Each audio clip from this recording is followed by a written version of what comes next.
ஸ்ரீ வகுப்பு 5 ஊராட்சி ஒன்றிய தொடக்கப்பள்ளி சேரன் மகாதேவி திருநெல்வேலி மாவட்டம். மூதுரை அடக்கமுடையார் அறிவிலர் என்றெண்ணி கடக்க கருதவும் வேண்டாம். மடைத்தலையில் ஓடுமீன் ஓட உருமீன் வருமளவு வாடி இருக்குமாம் கொக்கு. பாடல் பொருள்: மடையில் பாய்கின்ற நீரில் ஓடுகின்ற சிறுமீன்கள் ஓடிக்கொண்டிருக்க கொக்கானது தனக்கு இரையாக கூடிய பெரிய மீன்கள் வரும் வரை அசைவின்றி காத்திருக்கும். அதுபோல தமக்குரிய காலம் வரும் வரை சிலர் அடங்கியிருப்பார்கள்.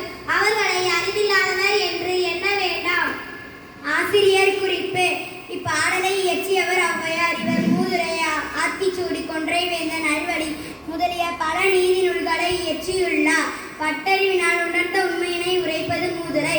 இந்நூலுக்கு வாக்குண்டம் என்ற மற்றொரு பெயரும் உண்டு. இந்நூலில் நீதி கருத்துகள் எளிமையான நடையில் கூறப்பட்டுள்ளன. நன்றி.